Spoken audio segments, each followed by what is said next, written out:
stood still, a sea of trees tall and menacing. Sunlight struggled to pierce the dense canopy. Silence, heavy, unnerving silence. It pressed down a suffocating blanket. No birds sang, no leaves rustled, just an empty, waiting silence. This was not the silence of peace. This was the silence of anticipation.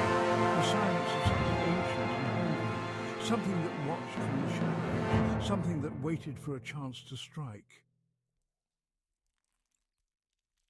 The air grew colder as the sun dipped lower. Shadows stretched, long and gnarled like grasping claws. Each step forward felt heavier, more hesitant. The silence seemed to deepen, to press in from all sides. There was a faint, sweet smell carried on the sky. It was cloying, unsettling. It smelled of decay and something else, something ancient. The smell of the wood themselves, perhaps, or something more sinister.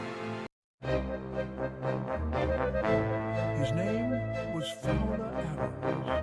He was lost. He had been walking for hours, the path long vanished under a carpet of dead leaves. Panic gnawed at the edges of his mind. He quickened his pace, his breath catching in his throat. He shouldn't have come alone. He had been warned. Whispers of strange happenings, of people disappearing without a trace. He had dismissed them as local legends, foolish tales to scare tourists. Now, surrounded by the oppressive silence, he wasn't so sure. A twig snapped. Fowler spun around, heart pounding. Nothing. Just the shadows and the silence, he chided himself. Nerves. He was letting the woods get to him. But the feeling of being watched persisted. He thought he heard a whisper, faint and sibilant, carried on the wind. He stopped, holding his breath, listening. The silence held him in its grip.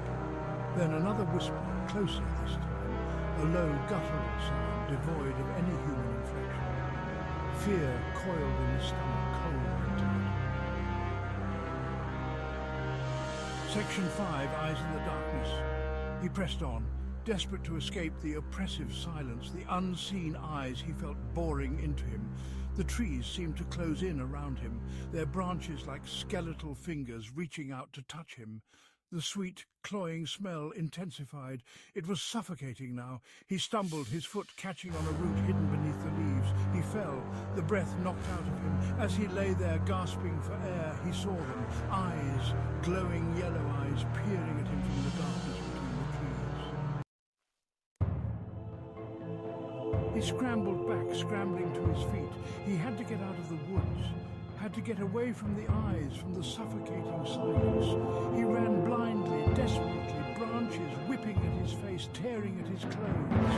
The whispers were louder than the words he could understand. They were all around him, closing in. He caught a glimpse of them, flitting between the trees. Tall, skeletal figures, their skin stretched taut over bones, their eyes burning with an unnatural light. He tripped and fell again, his ankle twisting beneath him. Pain shot up his leg, but he couldn't stay down. He had to get up, had to keep moving, but the fear was there. They were all around him, their cold, dead eyes staring down at him. He could feel their icy breath on his skin, smell the decay that clung to them. The whispers intensified, becoming a chorus of inhuman voices, chanting, beckoning. Adrenaline surged through him, banishing the fear. He scrambled back, dragging himself along the ground, his eyes never leaving the creatures that surrounded him. He saw a gap in the circle, a narrow path between two trees. He lunged for it, squeezing through the narrow opening. He could hear the creatures behind him, their frustration echoing in their inhuman cries. But he didn't stop, couldn't stop. He ran until the trees thinned and he burst out into the open, the dying rays of the sun a welcome sight. He never looked back. He never went back into those woods. The memory of that day, of the silence and the eyes, remained etched in his mind. He could still hear the whispers in his nightmares shoulders feel the icy breath of the creatures on his skin. And sometimes in the dead of night when the world was silent, he would imagine he saw them again, watching him from the shadows, their glowing eyes a promise of a terror yet to come. Please like and subscribe.